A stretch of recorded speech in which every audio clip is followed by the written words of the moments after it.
Hey everybody, welcome back to the channel. Today we're going to be talking about some recent crypto news and Bitcoin hitting $56,000. We're also going to be talking about refinance, and we're going to be talking about the #1 decentralized exchange. Let's get into it. So obviously, first and foremost, Bitcoin has hit $56,000. It actually peaked a little bit over 56, about 56, almost 300. Amazing to see it. I love how it broke out. Like I saw it at like 52. I saw the chart, it looked really bullish, so I decided to go in for a long at 52,000.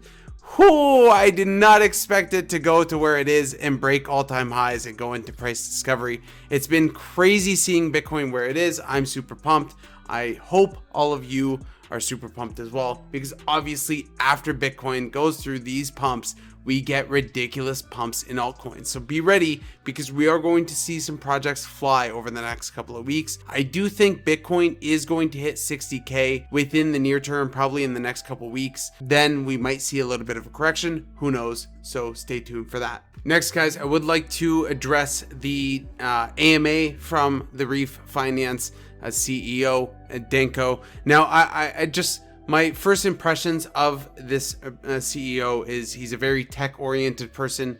He knows the tech, he knows how to develop a cryptocurrency, but he doesn't know how to manage a company, which I think is the big issue, which is why we had such a big miscommunication, and as well why I put out the video that I did. Now, I do always try to give you guys the most unbiased information as possible, with giving you accurate information to make appropriate decisions. And at the information that I had, I thought it was appropriate to make the video that I did, and I still think it was. I still think I took a pretty good stance in it. I'm still bullish on Reef, but obviously I was addressing some FUD that people didn't like. Now, keep in mind that this was primarily a marketing issue, because I put out that video just a few hours after he did this AMA. I had no idea that it was out. I just was doing research and needed to make a video right after work, so that's what happened. But in terms of refinance, my impressions after watching the AMA, like I said, I think it's a company going through some massive growing pains. They got screwed out on their liquidity. We do know that the token supply, the max supply, is going to be set at 20 billion Reef. We've known that since October at the earliest, probably even earlier than that. So that shouldn't go to a shock. So a lot of people are asking, what about the supply? What about the token supply? Well, it should be 20 billion. So we do know that for sure. Now, again, with any low cap coin, you are taking some risks. So make a decision based on your risk tolerance, whether or not you want to re-enter or enter refinance.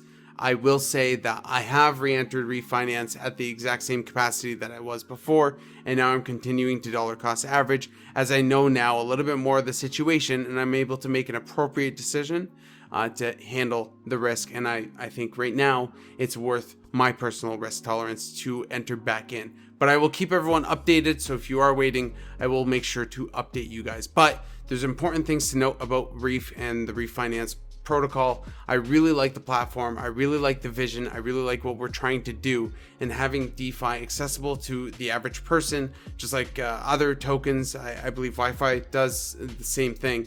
Having that capability for average people that don't want to learn DeFi is going to be an incredible business, and I think that these tokens are going to be massively valuable, especially with all the other staking and liquidity aggregates that you can get involved with. So I'm very, very excited about the long term of Reef. Maybe we have to ride through some choppy waters, but it might be worth it.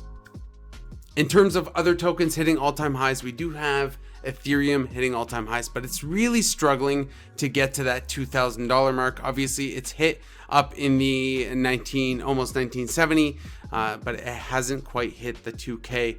I do think that once it does hit the 2K, I don't know, it's been a little weird with Ethereum, because we expected it to bolt up after it hit certain numbers, after it passed 1,000 and everything else. But it's been a very steady grind for Ethereum. But that being said, I have made a decent amount on my Ethereum, so I'm not upset, but it could have done more, and it is expected to possibly do more. But I think the big thing holding Ethereum back is obviously the gas fees. Obviously, when you're transacting in Uniswap, I went to go actually make an NFT today, and it was going to cost me like $15. So Obviously, the gas fees are just outrageous and crazy, but it is what it is. But speaking of gas fees and decentralized exchanges and Uniswap, the number one DEX is no longer Uniswap. Yes, that's right. Pancake Swap has taken number one at 33% of the market share. We're sitting at about a $2 billion volume, which is massive. And obviously we don't have as many pairs as Uniswap, but the obvious reason why people are going to the Pancake Swap protocol is mainly because of the cheaper fees, because it runs on the Binance Smart Chain.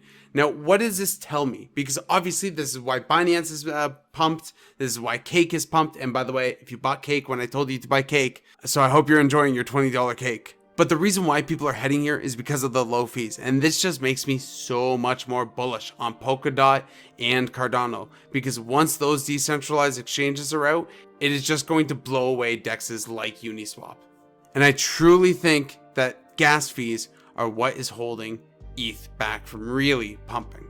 I would like to make a quick note about NFTs. If any of you are artists or even dabbling, if you do cool stuff, whether that be music or drawing or whatever it is, go ahead and contact me, either comment down below or something, get in touch with me somehow, and we will work together and possibly launch an NFT. I don't care about any of the royalties. I just want to do it, make a video of it. You can have all the royalties and the sales that come from it. We can set up with your MetaMask and everything. I just want to be able to record. So if you are interested in doing that, go ahead and comment down below. And last, we are going to be talking about Pancake Swap. So obviously we talked about why Pancake Swap is so good.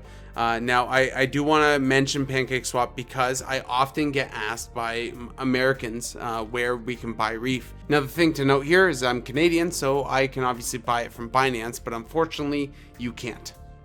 So you can go on Uniswap and buy Reef from Uniswap, or you can go on Pancake Swap, use BNB token, select your token and type in Reef. Here you can buy Reef on Pancake Swap for just a couple of cents, maybe 5 to 11 cents per transaction. And you can buy all the Reef that you want essentially, and it all runs on the Binance Smart Chain. Doesn't really matter that much because right now Reef is an ERC20 token and will be converted to the Polkadot parachain once it is live. That is it for me, everybody. Go ahead and subscribe because I'm going to be doing a trading series where I trade with maybe like $1,000 I'm thinking, and we try to build that up over time, whether that be swing trading or swapping cryptos around like altcoins, or leverage trading as well. Right now I've been getting into a lot of leverage trading and just learning how to leverage trade. Now I'm never going to give advice on how to trade, so keep that in mind. Anything that I do is going to be for entertainment purposes only. You should never follow me in any of my trades, but I will be doing that so at least you guys can see when I lose money, and then you can all laugh at me and we can all have a good time. All right, everybody, go ahead and like, comment, and subscribe, and happy hodling.